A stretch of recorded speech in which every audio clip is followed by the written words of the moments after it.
Hello, hello, hello. Welcome and thank you for stopping by. This is my third fan art video, and I decided to draw a poster from the movie Us. So, I don't feel like we can even talk about this movie without discussing Jordan Peele and the influence he is making on horror as a genre. When Get Out dropped, I was starting to get bored of horror. Horror is definitely my favorite genre, but it had been nothing really but boobs and blood for a long time. I mean, there were a few standout movies, but just kind of like a gold nugget in a sea of garbage. Solid horror films being released are just few and far between. So when I heard buzz about Get Out, I was like, okay, whatever, I'll watch it eventually. Then a friend told me that the director was Jordan Peele, and that really caught my attention because he was one of my favorite comedians. I knew him from Key and Peele, and I remember seeing him from starring in a season of Fargo. I really loved that they had Key and Peele in there. So it just really drew my attention because it seemed like a huge change. He's going from sketch comedy into directing, and it's a horror film. So I went out and saw it as soon as I could, being a big fan. Now, I have to say that I enjoy Us more than I enjoyed Get Out, but that Get Out was a better movie. The reason I really admired Get Out and the reason it's not my favorite are sort of one and the same. Get Out was about building, this buildup of anxiety. From the get go, there are kind of little remarks and things around the protagonist that are just really uncomfortable and kind of build up into the climax. I'm already an anxious person, and Jordan Peele really accomplished the atmosphere he set out to create. He just created it so well that it's hard for me to watch. He really got his message across. And Us, like Get Out, is one of the movies that you can rewatch and see something new. When I rewatched Get Out, it changed my perception of everything that happened as it was happening again, knowing what I knew. Us kind of has that same layering, but you can tell that Peele just had a lot of fun with this movie. It wasn't as concise as Get Out, but you got to see more of Peele's kind of humorous side, and he just builds up a really relatable, likable family that has to escape their doppelgangers. So, although Us doesn't have as direct of social commentary as Get Out, it still, has a load to think about.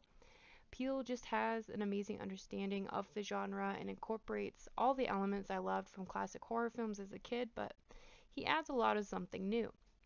And as Peele sort of commented, strong roles for black actors in horror films are just non existent. A black family leading in a horror film is something that you don't see. I'm recording these videos in advance to sort of build up my new channel, so by this time, Candyman will have dropped. And I've probably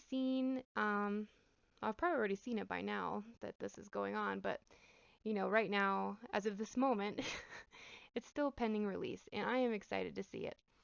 With Peele's remake of the cult classic coming up, I decided to go ahead and rewatch the original with Tony Todd as Candyman. I guess the new one will have him in it too.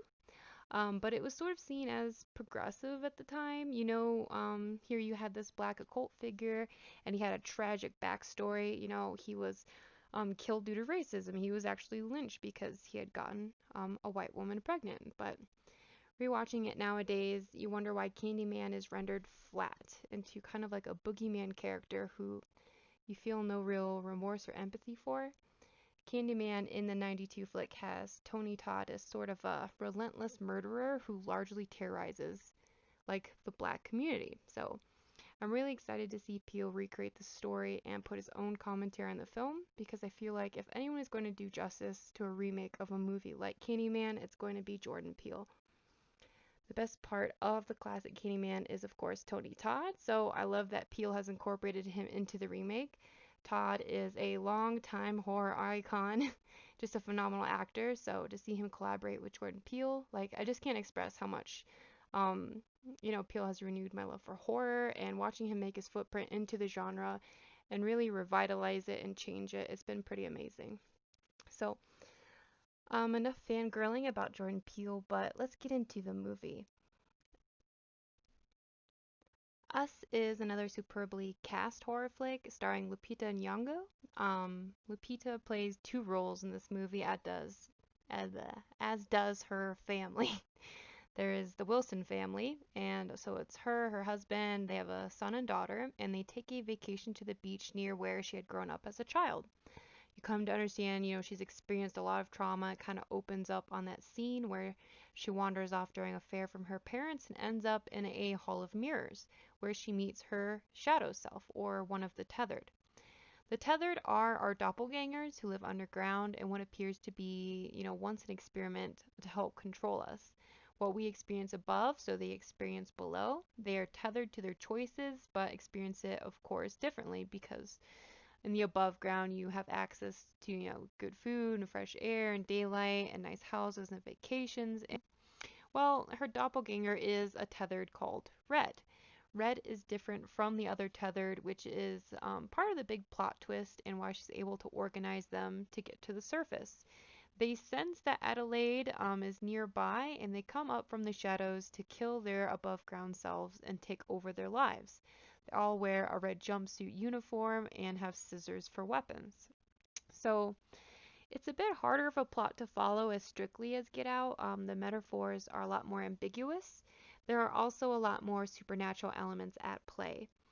Again, Peele kind of shows a mastery of the elements of the genre while blowing the typical horror tropes right out of the water.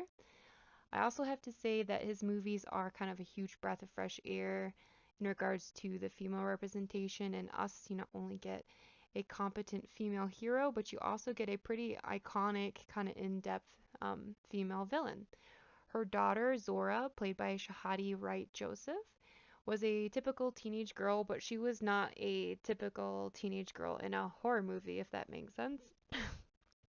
He doesn't dumb her down. He doesn't dumb down any of his female characters or wash them down into kind of two-dimensional beings. Movies aren't for shock value or kind of like masturbatory value like a lot of horror movies today.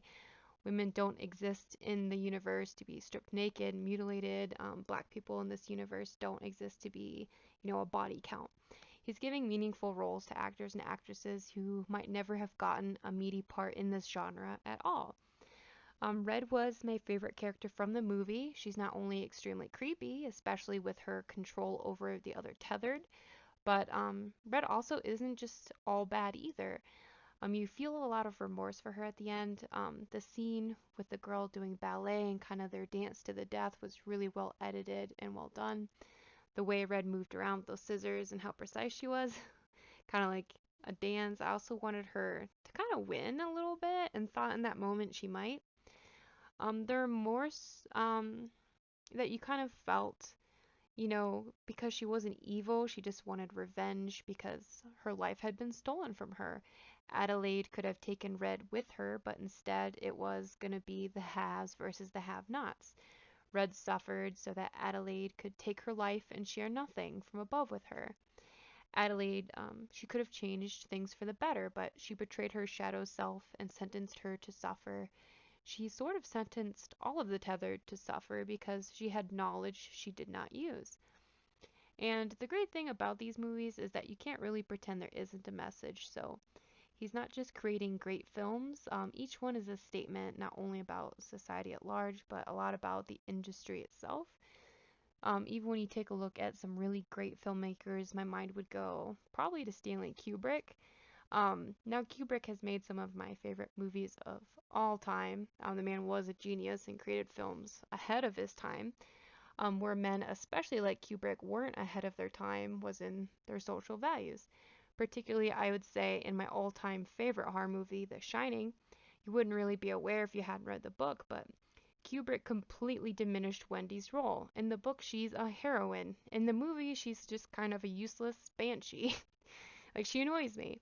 And, all the praise for his vision of a future in 2001 A Space Odyssey, Kubrick was unable to envision women as anything other than sexy stewardesses. Which, when you're young, you don't really think anything about it. There isn't really a lot of representation of women to really bounce that off of. And maybe if you're listening to this, it might not mean much to you, but being a big fan of a genre where women are, primarily there to be kind of stripped down and cut apart, just, served through kind of a cartoonish lens to be let out to slaughter.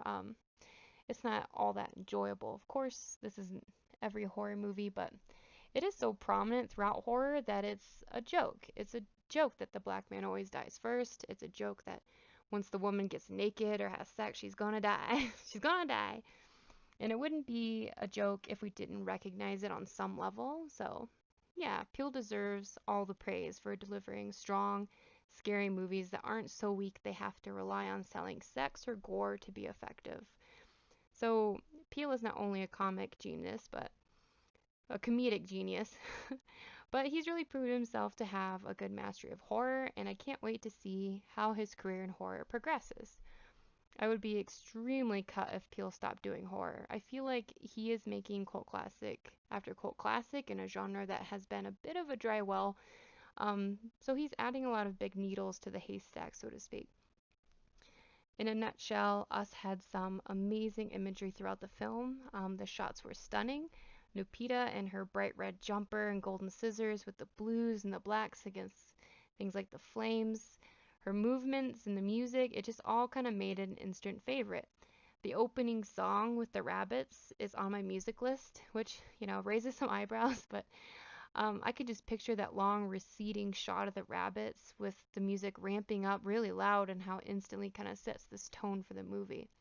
If you haven't seen Us, go see it.